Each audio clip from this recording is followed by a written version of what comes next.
First of all, thank you. I really appreciate that you all came. And for those who weren't able to be here live, put some questions in the chat in advance. That's super helpful. So thank you for that. Just as a reminder, this is not investment advice. We are here for education, entertainment. We're trying to give back. We're not trying to tell you what to do with your money. And since this is a live stream, I have no ability to edit my comments. So if I get something wrong or I'm talking about my own portfolio and it sounds like I'm telling you what to do, I'm not. So just know that you always want to do your own research, of course. First thing I'd like to address is a comment, and that's by Steve Patrick. And he said, "I just fired today. Looking forward to learning more and enjoying this journey." Well, I wanted to start with this one so I could congratulate Steve. I think some people who've been around Reddit and other communities know that GFY is usually the appropriate response to that, but decorum prevents me from spelling that out. So I'd just like everybody to join me in congratulating Steve on this latest step. If he wants to share more in the chat with you about his journey, by all means, and we're happy to have you here, Steve. So congratulations and best wishes to you on all that comes, and please tell us how things are going for you. The next question that came in, and this one came in multiple times in advance of the show, and I'm not at all surprised, and I absolutely want to talk about it. It's one of the reasons I'm doing the live stream. The question is, what's going on with you and Eric? How come it's been about a month since you've released an episode? And so that means we've missed one in between, and then today is, if I release this today, we're back on track. Well, there's a really good reason, actually, and it's nothing to be concerned about. The timing is kind of interesting because, of course, that gap came after Eric and I did that Fight Club episode. So the first thing I want to dispel is that there's any kind of issue between us or that there's any concerns. Actually, I just saw Eric a couple weeks ago. He and Laura came out to visit us in California for our mutual 50th birthday celebrations. Not Lori, she's not there yet, but all of us have turned or will be turning 50 shortly. So we got together, had a great dinner together. They met some of my other local friends, and so we're doing great. What's going on is Eric and I are taking a little bit of a summer break from the standard format episodes, and that's primarily so that Eric can focus on a pretty exciting opportunity that he has for his business, 30 by 40. And if you've been here before, you know about his both online and architecture business. So this is going to give him a little time to focus on that. It's already paying off that he's got this headspace available. Just talked to him about it a couple days ago, and so I'm really excited for him. But rest assured, we've got content already recorded. We've got more episodes planned. So will you see an episode with both of us before the end of July? I think it's quite possible, but I'm not really going to commit to that. That's not really fair to do to Eric. But just after this little summer break ends, we'll be back on track with our standard content. So rest assured, two sides of phi will continue to be two and not one side of phi. All right. The next question is from the chat. It's from Hawking1969, and they ask, which is more important? Number one, spending time refining beyond the 4% rule, or two, figuring out how to spend your time. Now, I wanted to have this one early because it's kind of a head scratcher, and I don't know if I'll give you a great answer, but they're both really, really important. But I think it's vital not to fixate on the first one at the expense of the second. And what I mean is, as we talked about in one of the episodes with Karsten, and I think also with Karsten and Fritz Gilbert, it's very easy to just stay focused on the numbers because much of that is, fits many of our headspaces already, right? We're on this path. We like doing that kind of math.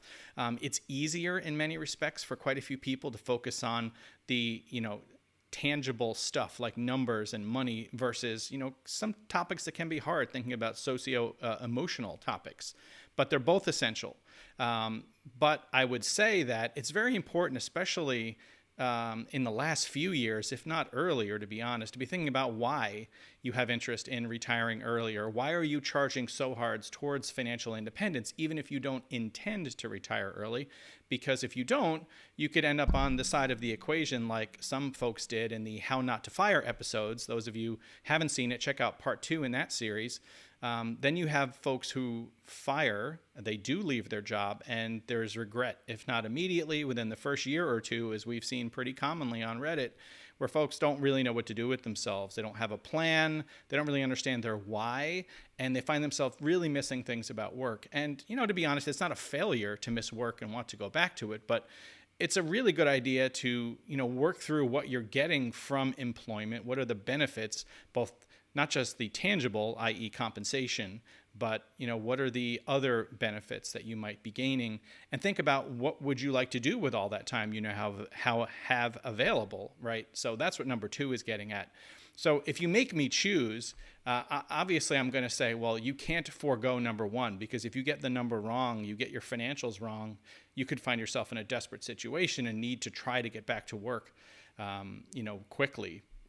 But number 2 is vital, right? You really do need to plan. So both are essential. Keep things in balance, right? Maybe it's another example of 2 sides of phi. So yeah, hard to choose, but both are essential. All right, thanks for that, Hawking. Our next question is from Susan Harkima. Sorry if I got that wrong. And she asks, how easy or difficult was it for you to take over from your previous financial advisor? Why did you decide to take over, and what are all aspects that you're now handling and not paying for yourself? Well, the quick answer here is that there's a several-part series on this. I'll link it in the show notes. But why I went that route is I felt like, having had the opportunity to work with traditional assets under management advisors in the past, it was a very important and helpful part of my own financial education. Particularly if we dial the clock back to when I knew I wanted to retire early, but didn't necessarily know of a FIRE community and really hadn't focused a lot on the how to get there. Working with professionals, despite the fees, right? I'm not ignoring those fees. They're important to think about. They gave me a proper education in so many ways, pointing me towards resources, and that really got me started on my own educational journey. And so that was essential. Why did I stop? Well, I felt like I was ready to graduate. And those are honestly the words I used with my financial advisors when I talked to them about going out on my own. I had learned what I needed to know. By this point, I was already retired early. And so I only had more time available to think about the portfolio, decide what changes I might want to make from what I'd done to date, and just continue to do research on tax topics and other things that were important to me. And so I really felt like it was the time. And so you'll hear me talk about that in the episodes I'm going to link. So I really just felt I was ready, to be quite honest. And it didn't make sense to pay for that, average 1% AUM fees, which compounded over time is really a substantial amount of money. Not to say that doesn't have value, and not to judge people who might choose to continue to do that. I just decided, and Lori and I decided it wasn't for us. So what have I taken over? All of the portfolio management, so any moves made in the account are now mine. Any kind of tax planning around that, they used to play a role in that, as did my CPA. I still continue to work with somebody for my taxes, so I still do a little bit of tax planning with them, although more and more of that is on me at this point. And then, of course, anything transactional that's going on, generating income from the portfolio for paying for life's expenses, all of that work is now done by me. So there's more oversight, but as I've talked about, Eric and I talked about recently in an episode about what's our quarterly planning process, it's not really that much once you get comfortable with it. So it wasn't hard. There's a bit of a learning curve, especially if it's not an area you weren't already spending time on. So what I would say is if you're somebody that has used financial advisors in the past and you FIRE, don't just on a whim cancel that relationship. You want to go into that kind of decision with eyes wide open, know what you're trying to get out of it. Make sure you really understand what that bridge is going to look like for you to feel fully comfortable. And you might also check out our episode on hiring the services of a fee-only kind of project-based financial advisor, because they might give you the confidence with a simple one-stop shopping. Both Eric and I found that a pretty valuable experience. So check that out as well. I think that's twosidesoffi.com/1kadvisor, if I'm not mistaken. All right, let's move on. Thanks for the great question, Susan. The next one is from Scott Salter. It says, are you still highly confident in Big Earn's SWR, safe withdrawal rate spreadsheet? Do you still have high confidence in the CAPE-based withdrawal rate calculations? And if you spend at that level when it's high, doesn't that guarantee you'll have to spend less in a future month? So great question. We have gone really deep on this topic, both with Karsten one-on-one, with Karsten and Fritz, and then in an episode that Eric and I did together. I believe those are at twosidesoffi.com/SWR. I'll link that in the show notes as well. I am absolutely confident in the spreadsheet. Well, I won't say 100%, right? I'm a scientist. Certainty is hard to find. But, Karsten has done a tremendous amount of work, and I've had the opportunity to talk to him both on the show and off the show and have read through his work extensively. And even when I was working with my advisors, shared it with them and gotten their feedback on it. So I'm quite confident in the methods, the math.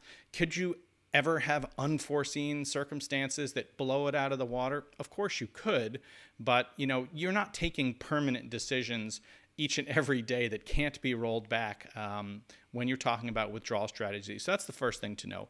On the CAPE side, yes, I like the CAPE withdrawal strategy a lot. I did talk about that in a couple episodes now, and we did do a tutorial on that. That's a really useful one for many people, according to the feedback I've gotten. So again, something I would recommend checking out if you have any interest in that area. How it's worked practically for Lori and I has been really great, honestly. No, I don't withdraw at the max. This is something Eric and I joked about a little bit on the episode I'm referring to. I always go below it. So let's just pick some numbers here. Let's say if the max CAPE adjusted amount I could withdraw in a given month is calculated to be $8,000, perhaps I would draw at $6,500 because that's where my budget actually is. And I'm just making up some numbers here. So there's a $1,500 gap that I could choose to use. There's a surplus because some months things are going to happen that are going to take you outside of your budget, as may come up later in an ACA question. You may have all of a sudden unexpected medical costs that are way beyond what you budget. And those who've seen our healthcare episodes know I do maintain a sinking fund for out-of-pocket healthcare because I do have a bronze ACA plan. But in the same month, my wife and our teenager both ended up in the ER for unforeseen events, and they're both fine, don't worry, but that results in expensive fees until you hit your deductible. So those were well beyond what we had budgeted, but because in all the months leading up to it, we had buffer available, we didn't think twice about it. Not that we would think twice about spending money on needed healthcare, but you know what I mean? It didn't keep me up at night at all. Yes, that was a big bolus of money to go out the door more than once in a month, but we could easily accommodate it. And so that's how I think about it. Yes, it's true that if you're withdrawing at the max, as the market changes and the CAPE changes, your withdrawals will have to change. But as Karsten talked about and has written about, you can avoid that kind of whipsaw effect or the strength of that drawdown by having the smoother CAPE-based method as compared to some of the other variable withdrawal rate strategies. So have a look at that. If it's interesting to you, check out his writing. He goes into far more depth than I'm able to. Thanks for the question, Scott. All right, Like the Sky had a related question on CAPE adjusted strategies and says they tried to get a CAPE calculated for VT, that's a Vanguard worldwide fund, but it's harder to do the CAPE calculated on it's hard to do a CAPE on that because Karsten's is based on the S&P 500, as is Robert Schiller's. That's what Karsten is adjusting here with his modified CAPE ratio. Have you modeled CAPE for your portfolio specifically? Simple answer is no.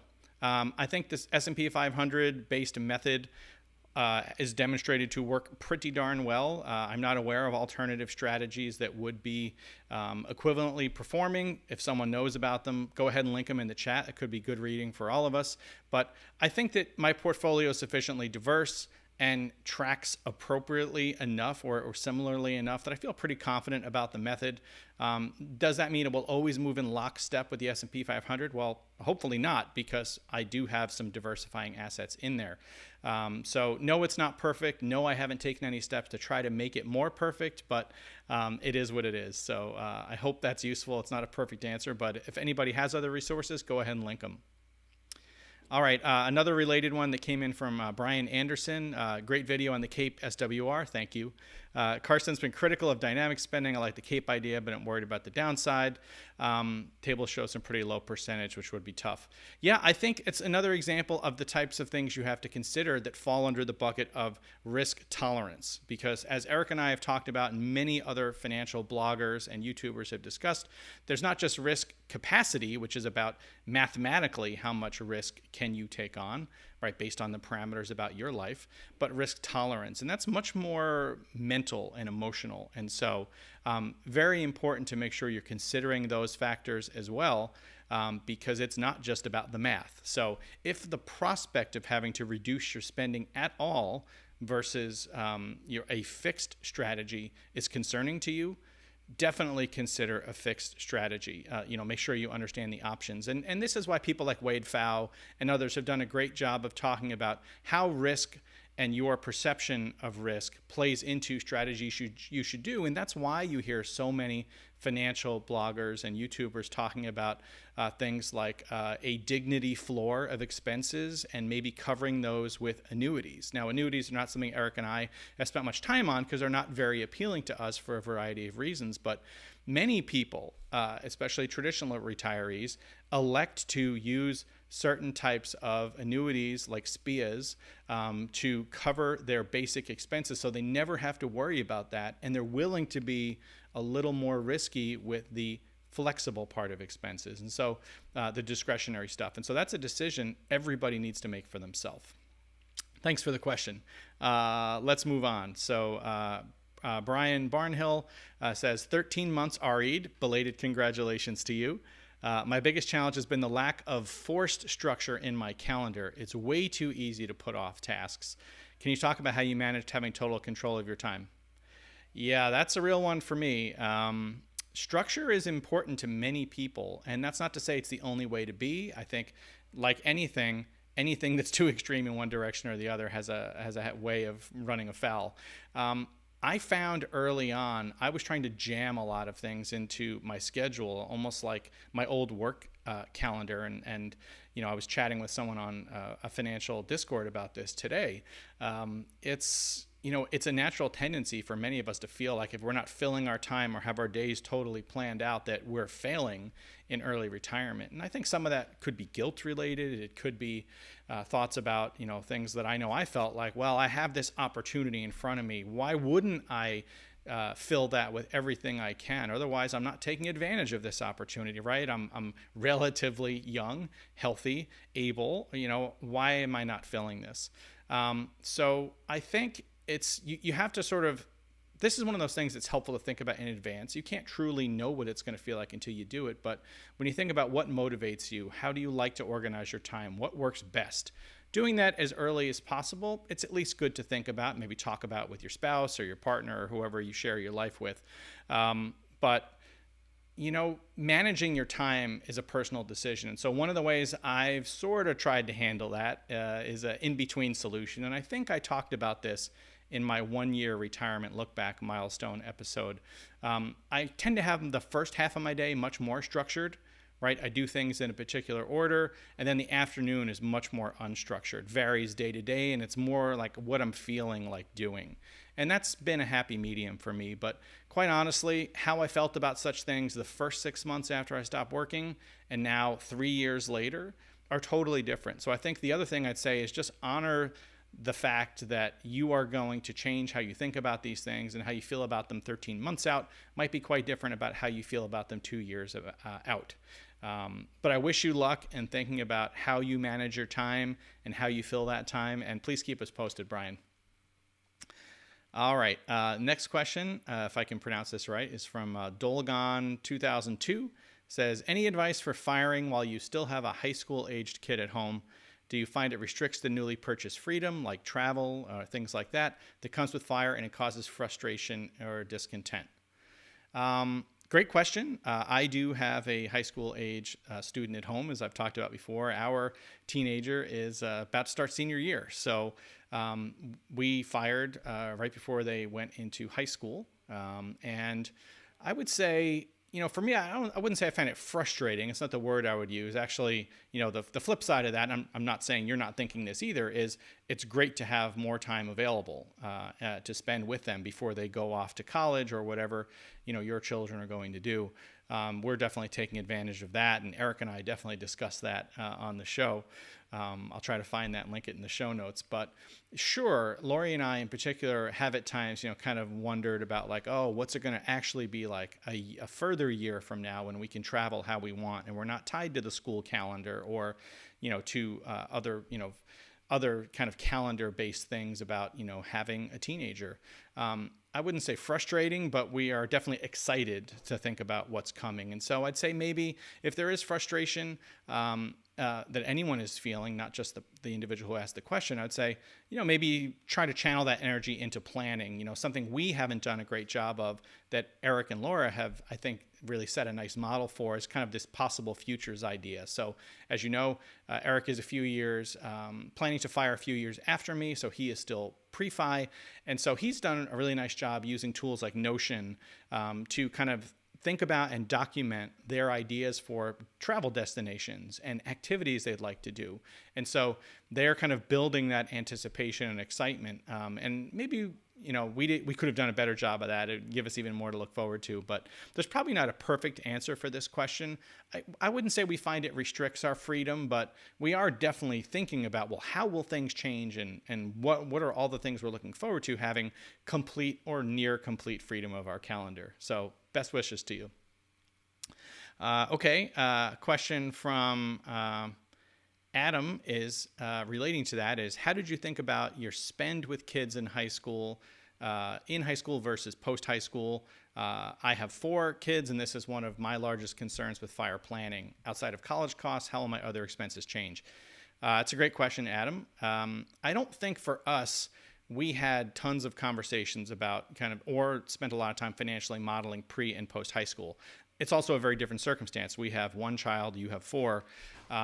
Now, for us, college planning was something that we were fortunately able to do early, got into a 529 plan in the very early days. All kudos to Lori for her efforts there, getting that started. But, what it means is that, we are now prepared to fund the type of college that we believe that our teen is going to be heading into. And so I don't have to think too much about the college costs. Now, as for other costs, I think those are basically unknown. One thing we talked about on Two Sides of Fi is there's lots of unknowns. I mean, what if your child stays home with you longer than is, traditionally the case? Well, that'd be an individual decision how you might need to fund that or not, right? That's a choice. But, you don't know what's going to happen, right? Will they need help with a down payment? And will you be in a position to help them with that? Or will you, on the flip side, other family members, right? Might you have an ill relative that you, with your newly available free time, might need to help support? So there's lots of things on the topic of family that are unknowable. Now, you could always put more buffer in your budgets and think about that. But for us, those exercises are not only difficult, but we don't feel they're very productive. And so for us, we haven't done a lot of explicit financial planning for those things, but we do wonder, how accurate is like anything, how accurate is the budget that we've planned going to prove out to be? What are the unexpected changes that will come? We'll just have to deal with them as that happens. So certainly wishing you and your family the best. Keep us posted on how that goes. Next question is from Sean Leary. How far down your post-RE bucket list of experiences have you managed to check off? What are your top 3 you're looking forward to or starting to plan for? So Sean, I think maybe the disappointment is I've never been really a bucket list person. Ticking off things. I had a couple of really basic things on my list. I think I talked about these pretty early. Might have been on my blog, might have been on the show. I really wanted to make a specific Mexican dish, mole negro, the black mole. I ended up making all of the traditional Oaxacan moles, and that was as much about retiring during lockdown for COVID-19 restrictions as anything. But that's something I definitely wanted to do, a small thing, and I did do it. I wanted to try, different forms of exercise or things that I hadn't done before. That turned into something I never would have expected, which is taking really long walks. I've done these sort of marathon length hikes and longer, and that's been really fun and unexpected. But I didn't have a super long list of things that I explicitly wanted to do. In terms of looking forward, I think that just traveling for longer periods of time, Lori and I really have this interest in doing longer stays abroad, up to 90 days, which is the sort of visa limit in many circumstances, to really learn an area better or a country better, move a few times around during that, 2 or 3 month period and just get to experience an area in a way we never have before. Certainly, I think it's safe to say that's the thing we're both looking forward to more than anything about post-FI life, but we haven't yet got to experience it at that level. The closest we did, and I did write and talk about this extensively, was getting to take a 5-week trip after COVID lockdowns ended to visit family and friends who we hadn't seen for more than a year and a half. Now, of course, if I were still working, we would never have been able to take that long of a time period off from work. Or if Lori were working full time, certainly we would have had some time available, but I can imagine it would have been tough to think about how to cram all those visits into a week or two, which would have been the longest we were able to take. So that was the first example of doing that longer travel we were able to do. A little different than the type of vacation planning we're thinking about, but definitely something we're looking forward to a lot. All right. Thank you for that question. Next up is from John Gilmore. He says, thanks for all you do. Love the podcast. Thank you very much. How about some merchandise in the future? Yeah, that's definitely an option. Certainly having a trained graphic designer as one half of Two Sides of Phi is not going to hurt us very much. I would say there hasn't been that much demand for it. It comes up time to time, but if that's something people actually want, to get stickers or mugs or t-shirts like a lot of channels have, go ahead and drop a note in the chat because that would help make the case for, spending the time on that. To be quite honest with you, the show takes a lot of time to put together, particularly on the editing side, and that's all heavy lifting that Eric does. I can't thank him enough for that. And so to add to his burden in any way, we just want to be really smart about the choices we take there. And so if there's enough demand for it and it's something that you guys want, let us know. It might be something that you see soon. There's certainly a lot of great print-on-demand options available, and Eric does do some of that for his 30 by 40 channel. For those who haven't seen that yet, you definitely want to check it out. All right, how do we have here? 401k Dexters, great name. How often do you rebalance to your stocks, to bond target, and what is that percentage? So asset allocation is one of the topics we've spent the most time on this show. Now, it has changed over time, so I'll have a few episodes to link there. It'd be interesting for those who haven't seen them to start at the beginning and see where we ended up. But I can tell you, for starters, at a high level, I'm not going to be able to do it from memory down to the minutia, but Lori and I, our portfolio is 70% equities, 30% fixed income. And we rebalance that twice a year. That's the frequency I've chosen. For those who haven't studied into this deeply, one of the most common answers you'll hear about rebalancing frequency is it's more important to be consistent than anything, whether you go twice a year or annually. Probably doesn't matter. Rebalancing very, very frequently, as some modeling has done, is probably, in some respects, the optimal way to do it, but in others, like tax-related, definitely not optimal. So Michael Kitsis is one of the people who's written about this. Karsten Jeske has written about this, but we've opted to twice a year. It's part of my investing policy statement. So if you haven't seen that episode, I think it's twosidesofphi.com/IPS. Check it out. It's a prescribed process I do. And that doing it twice a year also allows me to generate income that I need by selling assets. So our income primarily comes from either dividends, and of course those just happen automatically, as well as sales of whatever assets we need to sell to fund our lifestyle. And so see that episode, which I'll link in the show notes for more on how we do that. All right, what have we got next? Lori's filling the queue here. So S. Stewart is asking, do you have a legacy drawer for your family to continue when they might not have the knowledge to manage on their own? So if this is referring to kind of some of the financial and other operational expenses, operational tasks that have to be done, absolutely. I do have that. I think Eric referred to that as a side letter of instruction at some point. It's one of the things that when I first signed on with financial advisors, they asked me if I had, and it came up again in talking to the fee-only, advice-only advisor. They also asked for the same type of thing. So yes, I have it. I've had it for years. I review it with Lori once a year. I have a reminder every New Year's. That's when I update it, and then we sit down and talk about it. It's somewhere that's easily accessible. It's accessible in multiple locations electronically, and it simply defines all the accounts, the tasks that have to happen, all the details to make it easy for her or for whomever, an executor, for example, if something happened to both of us, to carry on tasks for our lives. Because there is, I do the lion's share of that. It's how we've organized our financial life. It's what works best for us. Different families do different things. You may recall Eric handles a lot of the investment side, where Laura hands the bill paying and other kind of more routine bookkeeping financial tasks.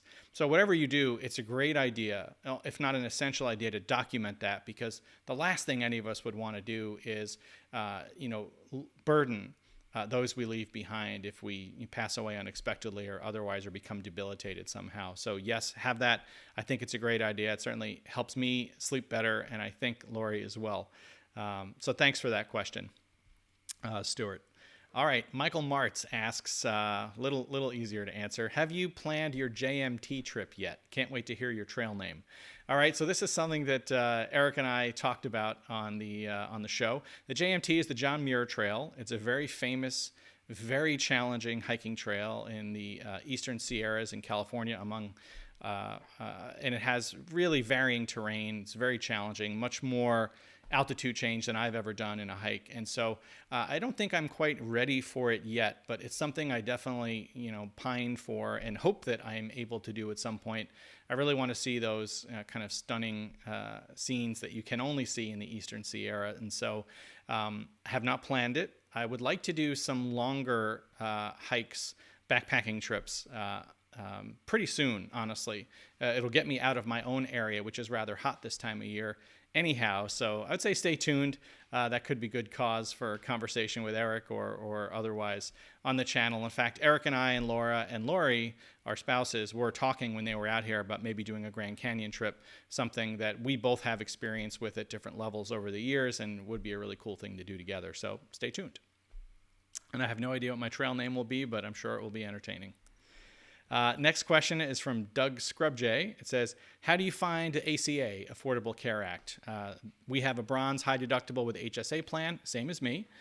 It's affordable, air quotes, but it's really easy to drain the HSA with one medical event. Very true.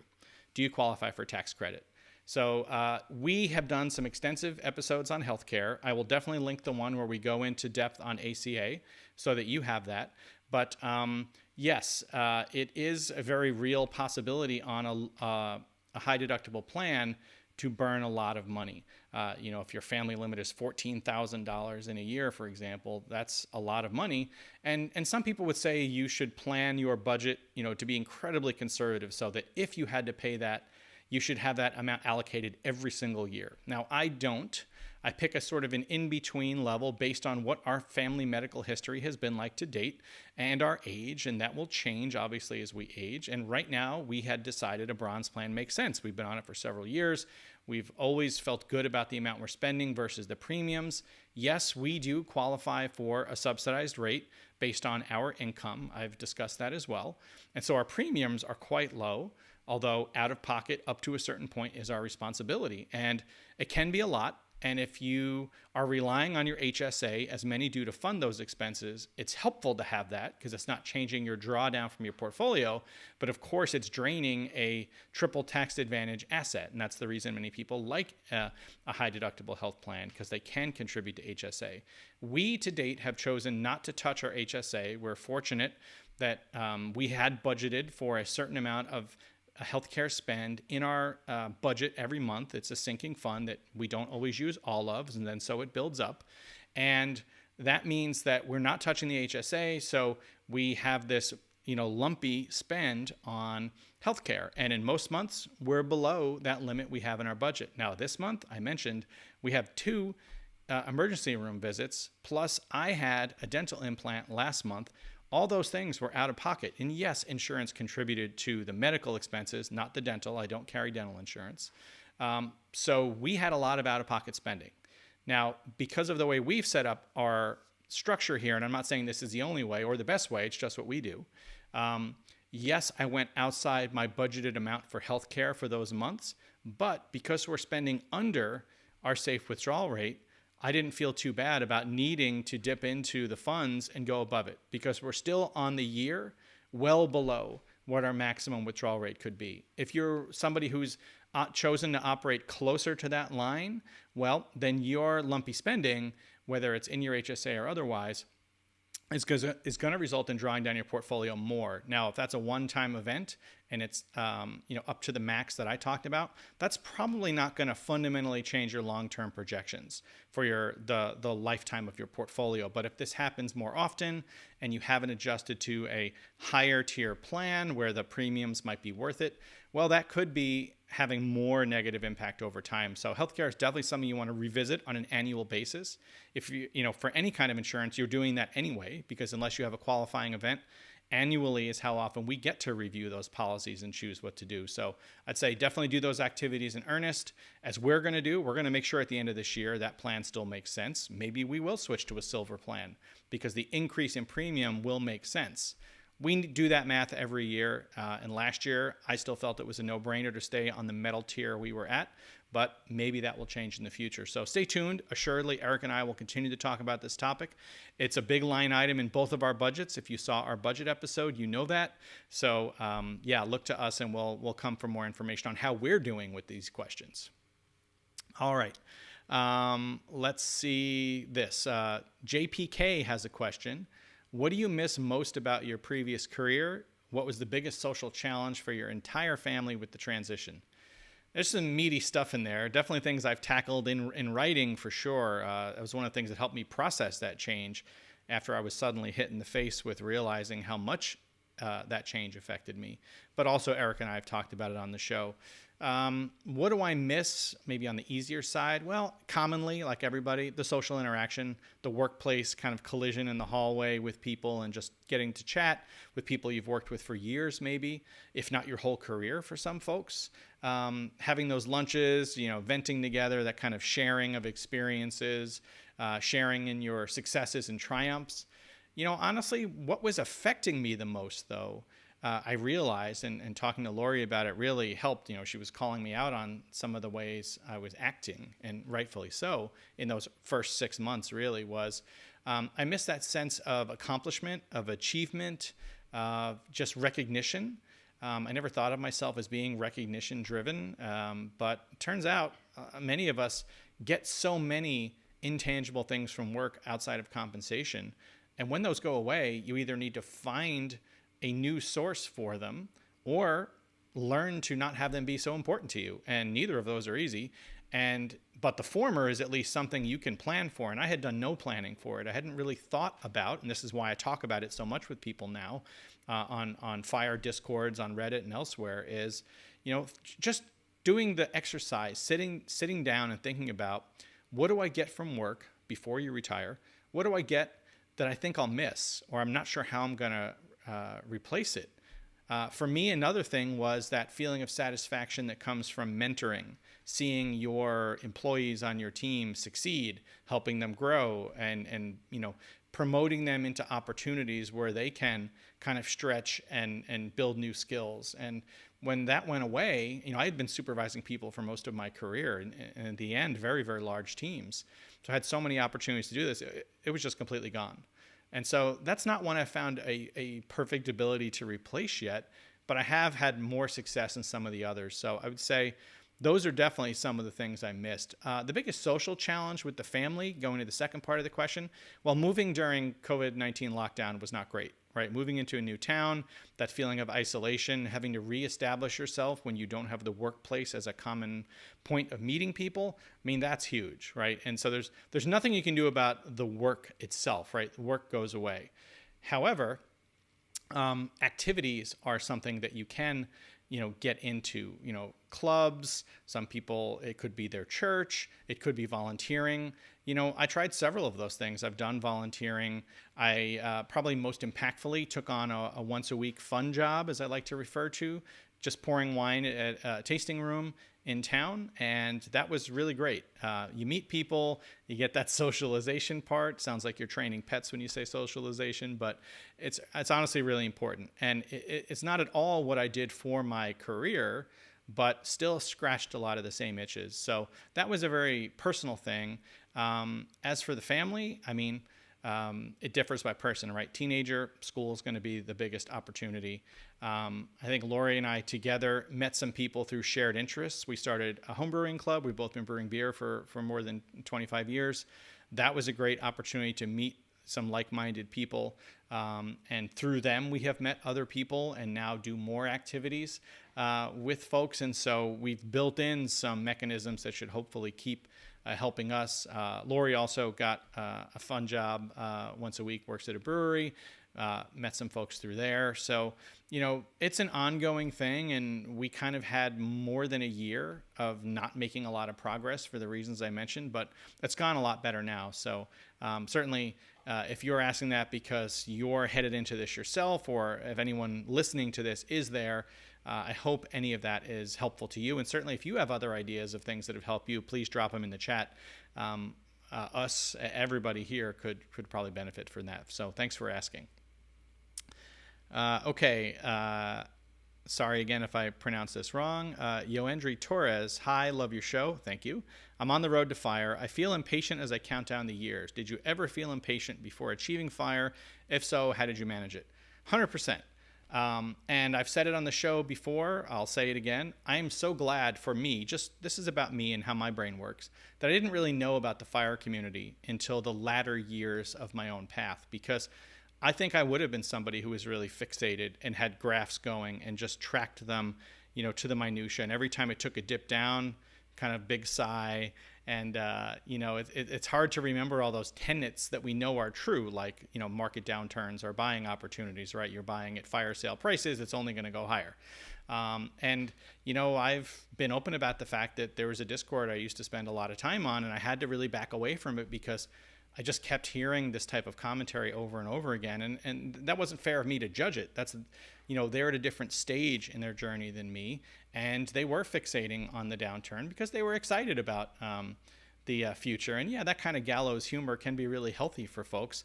It's not how I'm wired. I don't like to fixate on the negative. I like to just keep my eye on the positive. I am a realist. I don't just mean to say I'm an optimist pie in the sky person, but for me, that was, kind of just a realization as a post-FI person that wasn't kind of the best kind of environment for me. But I did feel impatient at times. I would say most tangibly in the last couple of years, because I knew I was approaching FI.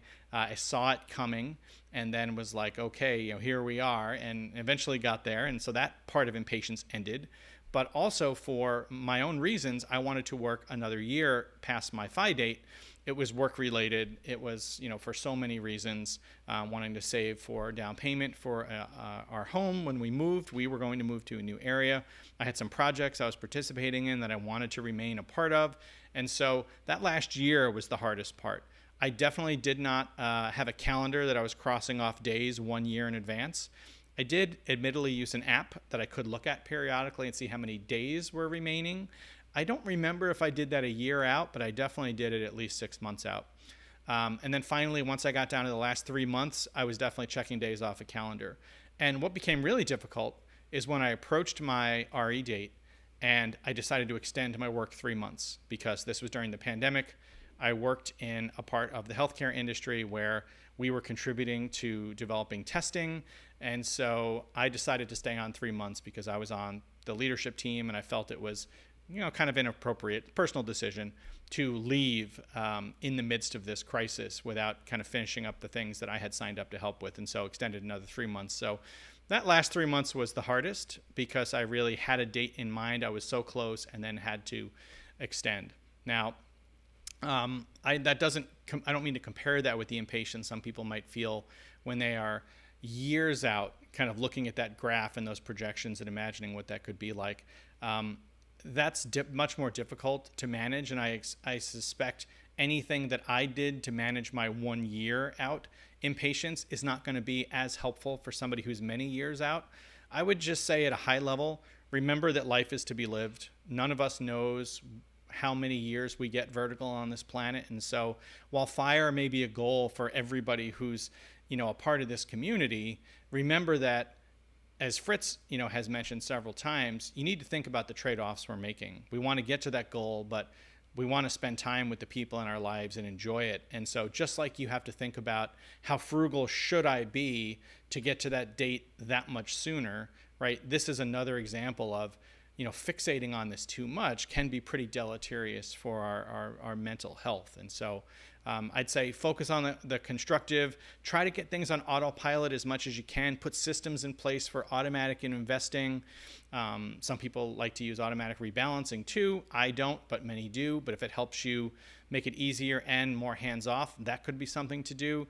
But I'd say be mindful of, kind of spending too much time on the numbers and fixating on continually moving around potential FI dates, for example. Spend more time thinking about possible futures, how you'd like to spend your time, the more optimistic side of things. You might find that a very healthy alternative to kind of, thinking about that, impatience and wanting to get there. So thank you for the question. I expect that's not a perfect answer for you, but hopefully I've given you some things to think about. Question from Alwyn. How much did the final number, your FIRE number, differ from the number you expected when you were 30 to 40 years old in percentage? I think by the time we were 40, we were pretty good towards our number. Now, it's a very different question if you ask about how we were doing thinking 25 or 30 years old, because that's really when we were establishing ourselves on what became known as a FIRE path. For us, Lori and I just knew we wanted to retire early. We talked about this, I think, in the spouses episodes. That's a 2-part series that I can link as well. But we talked about retiring on what would now be referred to as a lean FIRE budget, right? Moving somewhere like St. Lucia, living a simpler life. And that number changed dramatically as we aged because we realized we just wanted different things. We wanted to travel, and are pretty low-key people, and low-key travel means lower expense travel as well, and you could do more of it.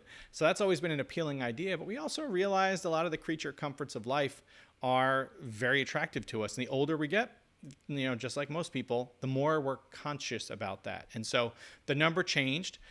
It more than doubled over time. I think if you compare where we started to where we ended, it would say it more than tripled, but it stabilized for sure by the time we were over 40. And again, spending more time in this community, thinking more about budgeting and what was important to us versus what is nice to have, we definitely were able to kind of think more specifically about what we wanted. And just to be frank with you, over time, as our income increased, even though we were proportionally continuing to increase our savings rate, we were still able to live more comfortably. And so you become more, familiar with having certain things in your life, and you get to choose on a FIRE path whether you want that to continue or whether you will dial that back or up, as many people do. So it's an individual question, but that's kind of how we thought about the number and how it changed over time. KG has a question. Do you arrange your bucket strategy in retirement and non-retirement accounts separately or as a whole? So I think this is really an asset allocation question, if I'm not mistaken, KG. I think about it holistically, right? I have taxable accounts. I have tax-deferred accounts like 401ks and IRAs, and I have tax-free accounts like Roth IRAs. And so I think about them as a whole. I rebalance using the idea that money is fungible, right? We can make changes in one account, make them in another. On net, it's the same thing. That's a very simple way of answering it.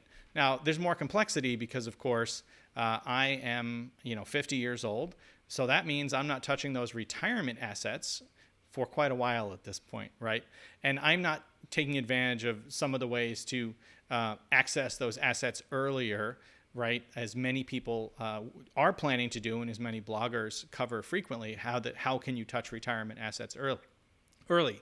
I'm in the position where my brokerage account is sufficient to cover this bridge period until I'm able to access my retirement assets. And so that does mean I have to think twice about what kinds of things I may want in one account versus another, just for ease of rebalancing. Yes, money is fungible. So many would argue, keep to the rules about what to keep in taxable accounts versus retirement accounts.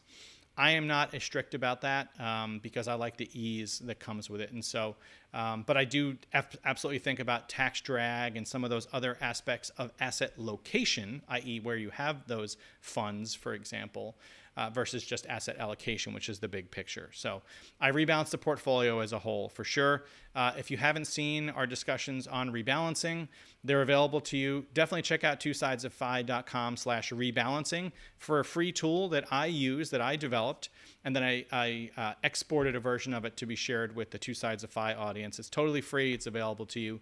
If you want a tool, I would also recommend Empower, which used to be called Personal Capital. If you go to the resources page on twosidesoffi.com, you'll see a link to that. It's completely free. It's worth checking out, and it's a way to support the show. If you use that link and you use Personal Capital, again, totally use it for free as a great way to look at your asset allocation and see the changes you may want to make. The show gets a small bonus from them. So think about checking it out. But you also can use the spreadsheet. Let's see. Janet Pollard, do you still keep a cash-like emergency bucket outside of your portfolio? And if needed, is that draw considered part of your percentage withdrawal? Great question, Janet. As some of you may recall, Erica held me to task at some point because in addition to my cash allocation, and cash includes money market funds, T-bills, CDs, things that are easily sellable, right? They're basically cash. I also had a 6-month emergency fund. And so I really had a 2.5-year cash allocation. So that wasn't quite right.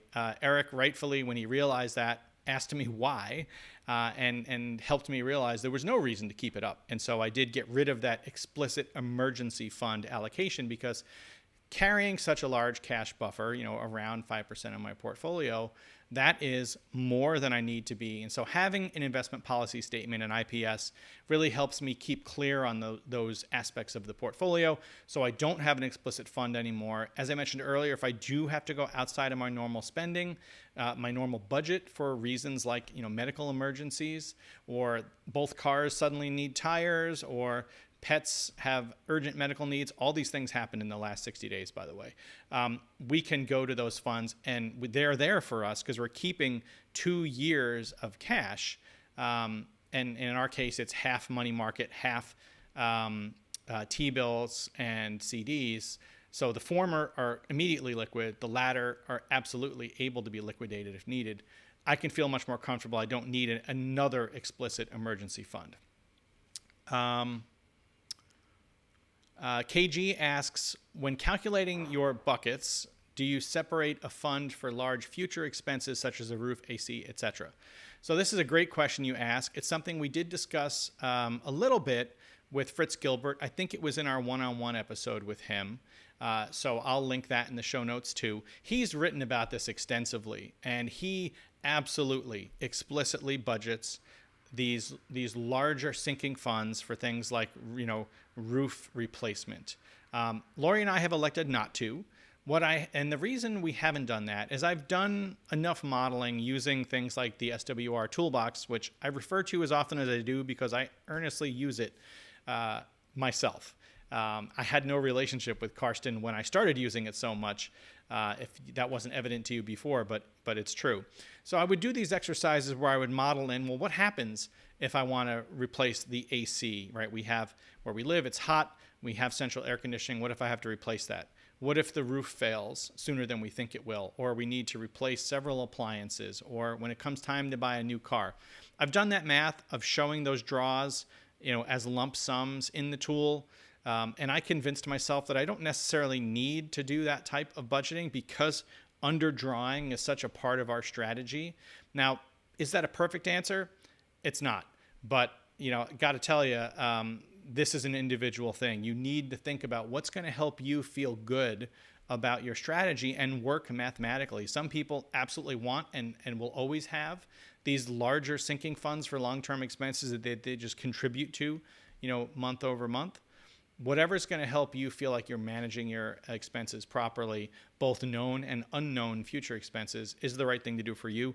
I would definitely check out what Fritz has written on this topic because he gives simple templates for figuring this out and kind of constructing your own approach to doing the same thing.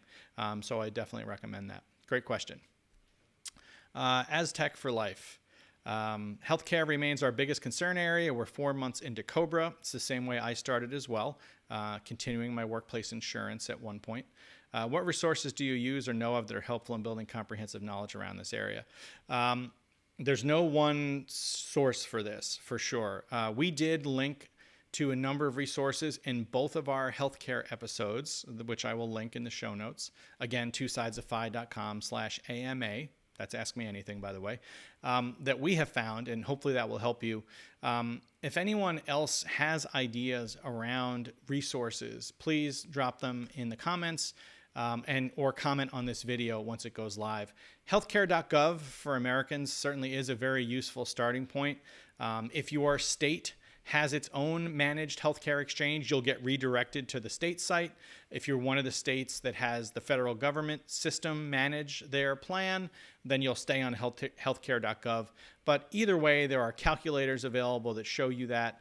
There are definitely some good blog posts out there on comparing or how to think about private insurance versus ACA. All of these questions are obviously about pre-Medicare in the US, of course, the calculus changes. But it's a complex question because depending upon your income level post-RE, you might be eligible for things like cost-sharing reductions, CSRs, where your out-of-pocket expenses become quite low for healthcare. And so knowing those different options to you is really important. It is an individual answer. So many people also like the idea of going to healthcare insurance brokers who can present the different options to you that are tailored to your specific plan. So I certainly am not equipped, educated enough to be able to guide individually what people should do, but looking at the resources like you've asked for is definitely a great place to start. Thanks for the question. Nick Johnson asks, I think I heard in a previous recording you're doing extreme or ultra walking. How's that going? So I touched on this a little bit with that JMT question, but a lot of that was just kind of proving to myself that I could do 20, 30-mile walks. And so I did that. And I did one fairly recently again. I did another 20-mile walk. But I had this thought of trying to transition to backpacking. I'm still not certain that it's the right answer for me, but I have done some several-day backpacking trips. We've done some shorter family ones. Those are fun. But I still have yet to challenge myself to a week-long one or a 2-week-long one. I just went through this period where I was incessantly watching YouTube videos about people who do just that. So I really need to get off my rear end, especially now that we're in a nice time of year, and plan something. So I would say it's a work in progress. I would love to do both long backpacking and long walks, or kind of more urban or suburban hikes. So perhaps you'll hear me talking about both in the near future. So it's a good reminder that I've got more work to do there. So stay tuned. Okay. So Jason says, my wife enjoys the videos with Lori and Laura. So do I. Those are our spouses, by the way. Involved in the discussion as she relates to some of their comments. Any more guest appearances from them in upcoming episodes? So I'm going to resist the temptation to look to my right at where Lori is sitting and get her buy-in or not. Both Lori and Laura don't love being on camera. We were so grateful they were willing to do it. There's been a lot of calls for them to come back on the show. I have joked several times that maybe the most amazing way would be have them firing questions at us. And maybe that would get them on the show. But I would say I am hopeful that we can get one or both of them on again for some kind of content. Can't say what that would be at this point, but perhaps hearing that there's interest, and drop comments in the chat if you're one of those people that wants to see them. Maybe hearing a little more firsthand about what the demand is for their time will convince them. So stay tuned. Let's say I will hope that. So I'll link to the episodes with Lori and Laura in the show notes so that if you haven't seen them, those who haven't seen them, you'll be able to view them. All right. Thanks for the question, Jason. Scott Salter asks, how much advance notice did you give your employer that you were retiring? It's a good question. Did they try to get you to stay longer, offer you more money? Did they treat you differently after you gave notice? Great questions. This is certainly going to be an individual thing. So for anyone else who is over the RE line, this would be a great thing to give feedback in the chat or in comments to the video. For me, it was pretty easy. To be honest, I had been working for the same executive for a number of years and working closely with them, even if not directly for them, for that whole time. And so we developed a certain level of trust. And so when I had reached, I think it was about a year, maybe 18 months, before my intended RE date, and it was still a moving target at that point, I decided to disclose that I was interested in retiring early, and roughly what that timeline would be. Now, the funny thing is that they shared with me their own plans for retirement at that time, which was great. So we had a point to relate on. But it has to do with the fact that I was confident it would be received in the spirit it was intended. It wouldn't be judged unfairly. I wouldn't be treated differently. And so I wasn't, to be honest with you. And that's all credit to my former boss, who was a seasoned executive, a great people leader, and just understood how to manage people, and was a great mentor in a variety of ways. So all credit to them. As to when more people were informed, based on the nature of my role, and my role did change the last 18 months of my job, that was an intentional move by me to sort of start to down ramp my responsibility level, so I took a lateral move without a giant organization. I had previously been overseeing an organization of nearly 250 people, to kind of a lead by influence role. So that allowed me to kind of down ramp my responsibilities for that last year and a half. So that made it such that I didn't have to inform so many people months in advance. My boss knew. I informed the rest of the leadership team that I served on about a month before. And then we made an announcement to the whole company weeks before, if I remember right. Hard to remember now, it's strangely enough. I don't know if I was treated super differently by most people. I think I would say the biggest difference was people wanting to know what I was going to do next, because to be quite honest, I was pretty vague. I didn't use the word retirement. I talked about moving out of the area and maybe starting something on my own, which was an accurate response. I thought I might want to do some kind of project like a brewery or something like that. And so it was left vague, but that was okay. So I think interest in why I was changing paths was the biggest change in how people treated me. But other than that, no, I'm happy to say things went very well for me overall. And I hope that they do for anybody else when you're faced with the very same decision. Okay. Making01 asks, after running the numbers and being comfortable that current expenses are covered, they're still worried that in the future I'll want to increase expenses but be constrained. Have you experienced that 3 years into being retired? That's a tough one, because there's no great answer. Eric would tell me and accuse me correctly of saying I put safety margins on safety margins sometimes in my budget, and that's true sometimes. The biggest example would just be withdrawing below what our maximum is possible. I don't think we padded the individual items in the budget so much, and I think a good example of that was, when we saw grocery prices spike and stay high, let's be honest with ourselves, due to inflation, I was finding having to allocate more and more money to that category in my budget that I had several years of data on before retirement. It just turned out to be insufficient. Now that could happen in every other area too, right? What if the type of travel we want to do changes? I think Eric and I talked about this in a pretty recent episode.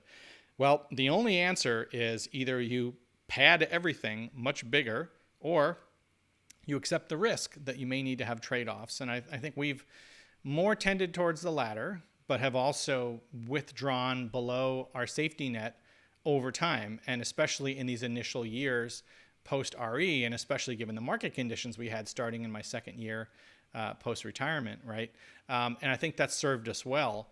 But as to whether they will blow up, the expenses will blow up in the future, well, it depends on what your future is and what your timeline is, right? If you retire, and Karsten has written about this extensively, if you retire at 30 and you have to plan for a potential 60-year or more retirement, right? Depends on you, your family, your genetics, the future of medicine. Well, then your safety margin is very different than somebody who retires at 50 or 47 like I did. And so it's a very individual question. I would say the younger you're retiring and the tighter you've kept your expenses leading up to your FI number, right? If you've been really living a lean existence and thinking it's going to be exactly the same post-RE, I'd say you certainly have more risk in that scenario. Our lifestyle didn't change really very much after we crossed the RE line. And so I think the risk is less there. I'm trying to mitigate that with a withdrawal strategy, but there are, again, other approaches like padding. We've definitely done some healthy padding. So I hope that's helpful. It's not perfect, but you certainly need to know that the future is not assured. There's no certainty for any of us that we will think the same way when we are 50 than we do at 30. And that's the other caution there. If you are planning your expenses at a future retirement date that's 25 years away, so let's say you're 20 years old watching this, planning on retiring at 45, accept the fact that you will not, I say that with certainty, know exactly what you want at 45. You may have a better idea than I did at 20. It's probably likely, but I got to tell you, I've been surprised all along the way about how priorities change. So just be open to that idea. Be open to refining the number as you proceed down your FIRE journey. Most people find that the resolution around that number, the accuracy around it, increases with time. You'll probably find the same. So just be aware of that. Be open to planning. And if that means extending your timeline to get the life that you want to live, well, that should be the thing leading the charge, not a flag in the sand saying, 2030, that's the year, no matter what, because you're going to have to take trade-offs. That brings me back to the earlier episodes about, how not to FIRE. So don't add unnecessary risk, and best wishes to you in whatever you end up doing. Okay. Alexandria MD, I'm curious about why you decided to sell during the bear market to refill bucket one, because I thought the purpose of bucket is to be able to live off the cash bucket during a down market. That's a great question, and you're not wrong for somebody following the 3-bucket strategy. I'm not actually following the 3-bucket strategy. While early on in retirement, I thought I had set myself up with that mentality and believed that was going to be my approach. It's not actually. I decided to be more managing the portfolio from a total return perspective, and yes, having parameters around asset allocation that are now maintained in an IPS, which I did not have until it feels like a year ago. I would recommend having one much sooner. Now I do rebalance on that schedule. Now, of course, I maintain a sufficiently healthy cash buffer so that if, as someone like Fritz does, I don't want to sell for some tragic reason in the market, I have the flexibility to not do that. I would be violating my IPS if I choose to do that, but never say never.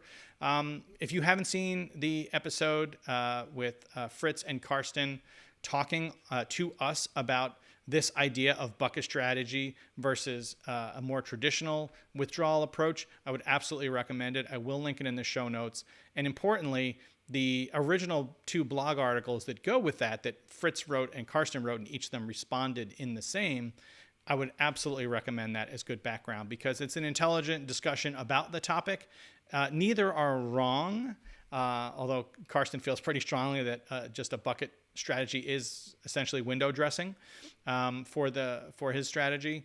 Have a look at it because you're going to want to decide for yourself. So I did not let market conditions dictate what I would do. So does that mean I was selling bonds and I was selling them as they were down because they were more highly correlated with equities than they had been in previous years? Yes, I did. But here I am sitting here now sometime after that. My portfolio was up around 9% on the year net of my withdrawals. So I don't feel too bad about where we are presently. Net worth day was yesterday. So that's my portfolio increase is around 9%. So I feel pretty good about that. So we can all argue about mathematical perfection versus psychological benefit of one strategy versus the other. It's an individual choice. So not judging if anyone is doing that or saying my way is the right way. It's just what Lori and I have elected to do. Thanks so much for the question. Aaron says, you talked about your asset allocation in a recent video. I think you remember me mentioning you have a small allocation alternative assets. Can you elaborate on what alternatives you own? That was in the past. That is very true, Aaron.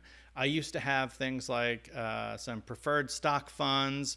I had I can't remember the name of this fund, stable value fund, which has a lot of kind of hedging strategies built into it.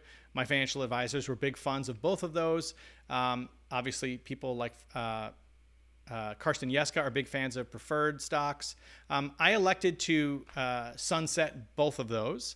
And for me, that was a part of simplifying my strategy. I'm not a pure boglehead, but I absolutely have very strong tendencies towards that viewpoint and really started to make moves when it was appropriate in my portfolio to get to a simpler asset allocation. So I believe we have content that shares my current asset allocation, which doesn't have any alternatives in it whatsoever. Now, I will say these days I do have a very small, what I call cowboy account. I did borrow that term from the advice-only planner that I talked to more than a year ago now. We have a very small percentage of the portfolio. It's honestly right now a few percent. He told me you should be comfortable having up to 5% to mess around with. That sounds like a lot for me, and I think Lori would agree. But I do things like sell options. I do have some small positions in single stocks that are just interesting to me, like lithium mining, right around the, I'm a big believer in EVs, long-term holder of Tesla. So that's just a little fun position, but these aren't things that are going to move the needle. So while I still may invest in things that are more alternative, I'm not going to be somebody who has large positions in a hedge fund, for example. It just doesn't make sense with my worldview. I want to keep fees low. I want to keep diversity in my portfolio. And I just want to really just set it and forget it for the most part, barring regular rebalancing. So great question. I see there's been multiple requests to promote the Discord channel. That's awesome in the chat. So that's easy. Discord is a free chat client. You may use this already, or you may use Slack at work. It's very similar. It's still free. It has both a web client, which is great, but it also has local and mobile apps also freely available. If you want to check out that community, I think it's going really well so far. So kudos to those of you who've helped make it really fun so far. That has more to do with you than it does with me or Eric. Just go to twosidesofphi.com/discord. That's DISCORD. And that will give you that's an invite to the server. And then you can go from there. And there's a ready community of people willing to help you out if you have any questions about how it works. But I'm on there quite regularly. So if anything I say here piques your interest, go ahead and comment on the YouTube video. But there's always an opportunity to get more depth when I'm online. So check out the Discord. All right, what have we got here? I can't pronounce that. It might be Shike or S-Hike. It says, ever considered buying a business to run? Yes. With your corporate experience, it seems like this could be right up your alley. If not, why not? Yeah, absolutely. I think about this all the time. I have pretty diverse experience in the business world, but I also have lots of other experience before my professional career started. I've worked at various restaurants, just as one example. I know the brewery industry quite well. I'm starting to really understand the wine world after several years of being involved in that. And so the idea of buying a commercial business, either as a silent owner or a more active owner, is attractive. I have been on commercial real estate email lists for years, even before I retired, just because it's fascinating it provokes dreaming, right? Brainstorming, thinking about opportunities. I like that idea, and it is a diversification play in many respects, as well as potentially something to be more engaged with. And so I do think about it. I've taken no hard moves. I haven't even had any in-person meetings about it. So far it's been consumption of listings, a few discussions with Lori about ideas I've had, that we've had.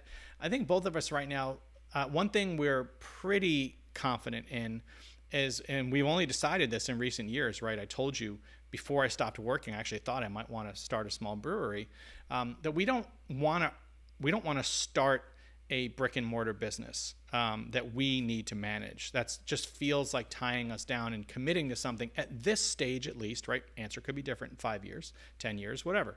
And it would take us away from our goals. And we want to travel and we want to see the world more and really have that time freedom. Doing this 1 day a week job has taught me that even that, which is a small sacrifice, right? 8 hours of time, sometimes feels like too much. And I'm really fortunate, and honestly, I wouldn't have taken the job if I didn't have this, that I have business owners who are very willing to allow me to travel as much as I want. They like my work. We get along well. And so they have ability to have people substitute for me when I'm going to travel. I'm actually going to take 4 weeks off coming up from that job because of various, personal engagements and travel, and that's okay. And again, I'm really fortunate, and I would recommend anybody thinks on taking on that kind of work, that kind of fun job, think about your flexibility and your time freedom a lot before committing, because it matters. So I would say right now, to go back to the point, we don't want to start our own brick and mortar business. Now, might we be willing to partner with somebody else or acquire a business that's more of a backseat type owner? Maybe. So stay tuned. Maybe my answer there will change. Okay, what have we got? KG asks, when you were 10 years out from retirement, did you already have a 70-30 split, or were you more aggressive? If so, when did you change? That's pretty easy. I think I was 90-10 for most of the time, and that was both individually. Although I now, knowing what I know, I would have been probably just 100% at age 20. It wasn't much of a boglehead, but it was diverse. But I was definitely 90-10 in my 30s and 40s. I would say as we started to approach RE the last maybe 18 months or so, we got up to 20%, and I retired at about 80-20. And then from my own research, supported by additional conversations with an advice-only planner, I did increase that to 70-30. And we did talk about that on the show. Eric and I, you may recall, he also changed his portfolio to 70-30 when he believed he was within less than 2 years to RE, a date he's now pushed out a little bit. But he backtracked on that. He rode down that bond allocation a little bit, talked to Karsten about it. Another reason to check out that episode. You can kind of understand his and Laura's thinking about why they went 70-30 and then what changed in their thinking. So that's the story. So now I'm at 70-30, but I definitely wasn't 5 years before RE, for example. Scott Salter asks, what do you think about target date funds? For example, someone who wants to be real hands-off and not have to rebalance once a year. Would it be wise to put all my money in one or two of these funds? Most financial advisors I know are fans of them for starting, especially from a hands-off perspective. Others, especially true bogleheads, would say, well, their fees are a little higher. Why not just replicate the allocation they have? It's simple enough. They all disclose the relative amounts of which funds are in those target date funds. So I'm not against them, especially if it keeps you from making impulsive decisions. You may find that small increase in fees, especially when you're young and maybe more impulsive, like many of us are, if that helps you be hands-off, who am I to say that that's a bad strategy? I did use them early on in my career myself, so not against them at all. But I would say think about the options there. If you're willing to do the small adjustments yourself over time and are willing to learn how to do that, it's a very inexpensive and easy thing to do. You could just model your own allocation after theirs. I would definitely recommend check out the Bogleheads subreddit for those of you who use Reddit or use the Bogleheads message board, the forum. I think it's really a great resource to learn about simple 3 and 4 fund allocations and how you might approach that yourself without using a target date fund. But I definitely don't have a problem with target date funds. Let's see. Daryl Q asks, what are my thoughts on the book Die with Zero by Bill Perkins? I'm pretty sure Eric and I talked about this. He read it before I did. I read it much more recently, so I read it post-RE. I think it's a valuable book, particularly for just introducing the idea of there being more than one way to go through life, right? Most of us are programmed by our environments, by the influences in our lives before we learned about FIRE, that there's a way you do things, right? You go to school, maybe you go to college, maybe you go to trade school, maybe you start working and you do your career, you try to increase your pay, and at some point you retire. Now, depending upon your career and whether you have a pension or not and what country you live in, maybe it's 60, 65, 70, or question mark. The FIRE path, ideas that come out of books like Die with Zero are more about, well, how do I get to the life I want to live sooner? Right. And so I think Die with Zero is a great and easily digestible book to introduce those ideas. Does it oversimplify some things? Did he have a very different path there via, kind of being a stock trader than necessarily anybody could do? It's just like saying that, somebody who's a software engineer has a different path to FIRE than others do, or a executive. Of course, there are differences, but the tenets remain completely valid. So it's a great book to introduce people. There are others, right? I mean, If you want to talk about investing simplicity, obviously Simple Path to Wealth by J.L. Collins is another one. There's a lot out there. So I think it's a good and easily digestible book. It's not a perfect roadmap for me, but had I read it well before I knew about FIRE, it certainly would have lit a spark for me. So, great job, Bill Perkins, in getting people excited. Let's see what we've got. Mini on cam says, how do you think FI could be more approachable to households with low income or disability? That's tricky. I think low income, there's a lot of data out there. Certainly the lean FIRE community is not just made up of people in tech who want to retire at 30. I've met many lean FIRE individuals through the online communities I participate in, mostly Reddit and Discords, where there are people with very traditional pay or on the lower end, and they want to retire early. Now, maybe that doesn't mean retiring at 30 or 40. Maybe it, like me, means 50. Whatever that date means, it's early to that person. So I think the lean FIRE community has been very popular for people with, non-tech jobs or non-stock market jobs, for getting there and learning how to, what are the tools I can use to control cost, to save and invest more soundly, right? When you think about it, it's the latter piece that most people lack education in, right? How do you invest? Is it scary? Is the stock market only something for rich people? That sounds silly to say to this audience because you're already likely to be well educated in this, or at least more well educated than the average consumer.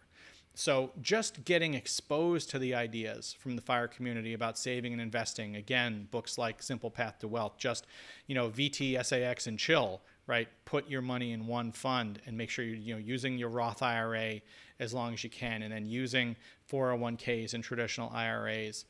That information is so helpful to anybody. It's about being deliberate and planning the life that you want to have, and that is accessible to people who have low incomes. Now, I don't know of any specific resources for people with disabilities. If anybody in the chat does, I would love for you to link that, or please comment on this YouTube video.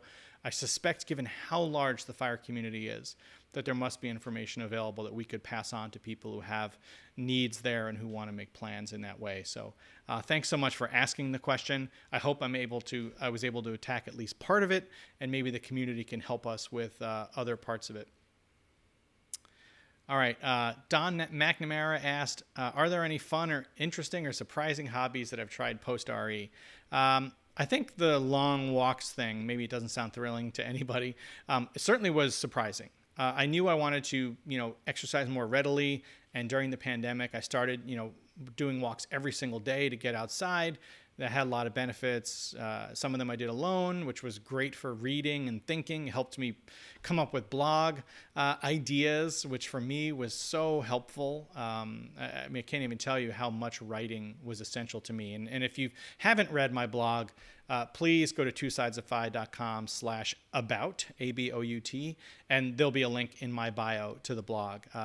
If you go back to the archive, you'll see some of the things I was thinking about in those early days, and just walking, getting outside, helped me process those. So to that end, writing, definitely not something I planned for. I blogged before people used the word blog online. I was blogging in 1992, and didn't even know the word yet. But I never thought I would go back to it, and especially never found it would be so useful. Obviously, this channel, not something I planned. It came as a result of a conversation Eric and I had. I think we talked about that in our very first episode of Two Sides of Fi. If you haven't seen the early episodes, highly recommend you go back. I apologize in advance for how unpolished I am and how much my answers wander against Eric, who is a professional by that point. He's got a channel with 1 million subscribers, right? But I think there's some real earnest conversation in there about the early days post-RE and some of the things I found myself doing. Like, some of the coursework I did, spending 6 months learning iOS app development, right? So I could write iPhone apps, something I did set down a couple of times since then. But I knew I wanted to explore, but definitely not to the degree that I ended up doing. So that was also somewhat of a plan, somewhat of a surprise. So it's, everybody's going to find their own path to your goal, but that's some examples of the things I did. All right. So at this point, I would like to start to wrap up. We're coming up on 90 minutes, assuming I don't edit any of this out. I want to first thank everybody for participating here. Don't leave just yet. I have a couple things I want to share. As a reminder, I can't go into all the depth I want to in something like this. So please remember to check out the show notes. Those are not live yet, but when this episode goes up and I get a little time to put together the show notes, they'll be at twosidesofphi.com/AMA. The link was in the chat and I set it out already, but if you want to check out the Two Sides of Phi Discord, we'd love to have you on the server, twosidesofphi.com/discord, DISCORD. And lastly, we get asked all the time about how people can support the channel. We're not going to put up a buy me a coffee button. No judgment if other channels want to do that. It's not for us. I'm not going to, neither Eric or I are going to ask for super chats or super thanks, donations that way. Honestly, if you want to support the show, the easiest and most impactful ways for a show our size is just subscribing to the channel, number one. So if you haven't already, we make it easy. Just go to twosidesofphi.com/subscribe, and it will just ask you, do you want to subscribe to Two Sides of Phi? Please hit yes. If you haven't rated the podcast yet, even if you don't listen to it, it's exactly the same as the video. If you use iOS, just go into the iTunes app, search for us, give us a 5-star rating if you think we deserve it, and write a few words about what you get from the show. The minute or two you spend on that pays off so much in just getting us visible in a field that's as big as the fire community is. And lastly, if there's an episode that resonates with you or a blog post I've written, share it online. Send it to a friend by email. Better yet, post it on Reddit. We can't self-promote the show on the big fire and financial independence communities online. It's against the rules and it'll get deleted. So please share, help us out. That's what we ask for. We're not asking for money. We're asking for helping us get visible. So if you've done that already, thank you so much for all you've done to help the show. Thanks for being here today. And Eric and I both look forward to doing episodes together, sharing them with you, and you'll see those again before too long. So thanks again for being here, everybody. Take care.